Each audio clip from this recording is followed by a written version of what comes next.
Hey, Zeal Brothers here once again. Hey, want to make this video about the rise of elitism. Why is there a rise in elitism?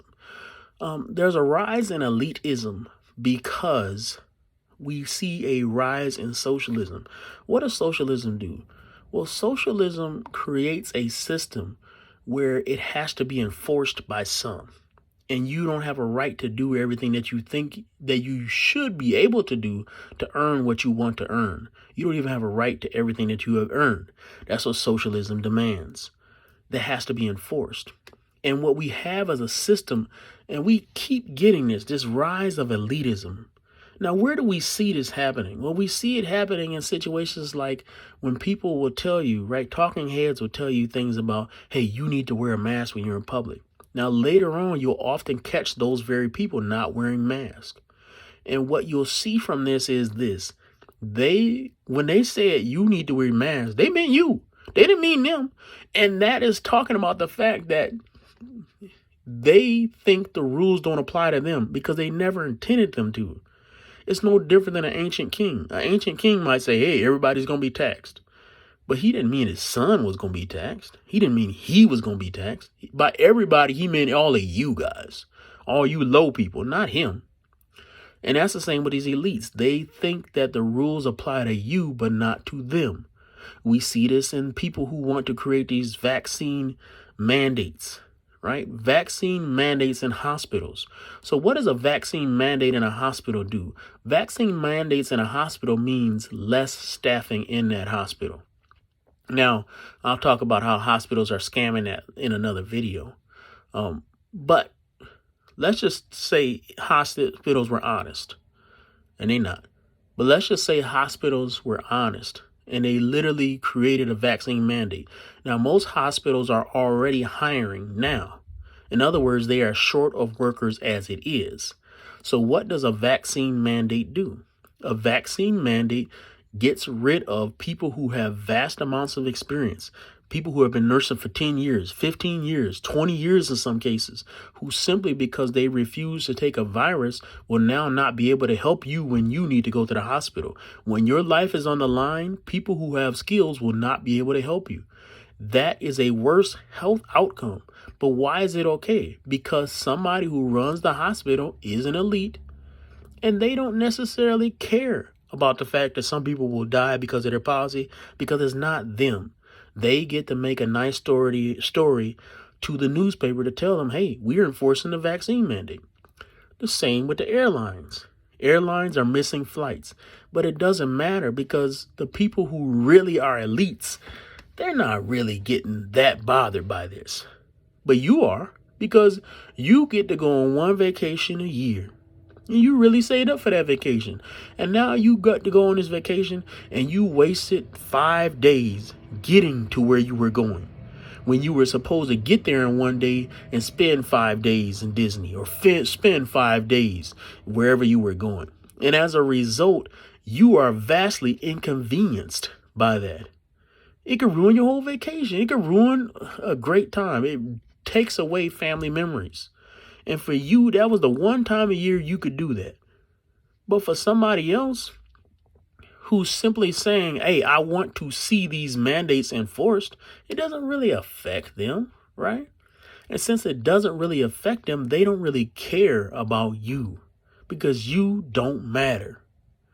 Elitism creates a you versus them mentality. It's the same reason why somebody can go into a restaurant and just flip out. Why can they just flip out? Because they don't view the person behind the register as a human being. Why? Because retail to them is the lowest form of human existence. You're basically a serf, one step above being a slave. So they don't have to treat you like a respectable human being. You work at Subway. You work at McDonald's. You work at Burger King. You're not worth their time. You're not worth their respect. So if you don't make their root beer float the right way, they going to snap out. They going to wild out. And rather, the same goes with the police, right? Somebody will look at a policeman and they will not respect him as a human being. He is just a person that represents the blue. And so they'll wild out because it creates a you versus them mentality.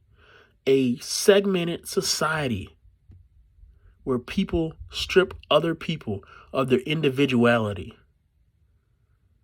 It's a form of psychological damage and violence. Now, let's just talk about this psychological violence that is going on in our society.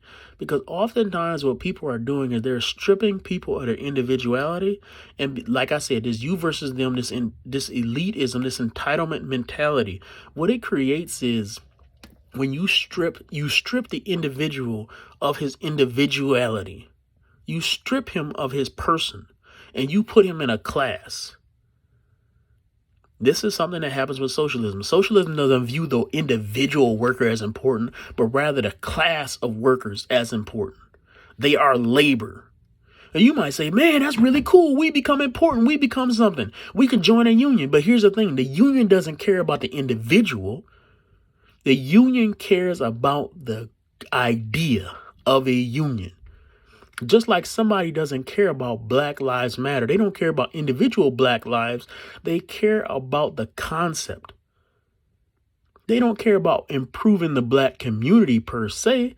They care about this idea of this ideal Black male or this ideal Black female that doesn't truly exist. That's the idea that they're defending. They don't care about George Floyd. They really don't give a crap about him. Had he not died, none of them would have cared about him. None of them would have gave to him if he was in jail. None of them would have cared about his family. No, they don't give a crap about George Floyd. But what they care about is the idea of George Floyd, that they can use him to push their ideas because they stripped him of his individuality and he became a symbol. They did psychological damage to him, violence to him, ripped him of his personality, and he became a cause. And you might say, wouldn't that be cool to become a cause? It's not cool. It's not cool, especially when you didn't ask for it, because it's just a form of ripping you of your personhood, because each individual case is individual and special.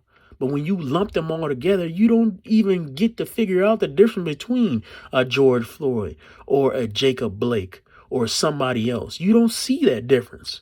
You simply become one member of a litany of people that we use for our political cause. It's psychological violence. But this all comes from this rise in elitism. This all comes from a you versus them mentality, where if you're not in my group, I don't give a crap about you. I don't care about you. I don't love you. I don't have to show you any compassion. I don't have to respect your humanity. And that's damaging to this country and it's damaging to this world. And ultimately, it leads to a rise of immorality.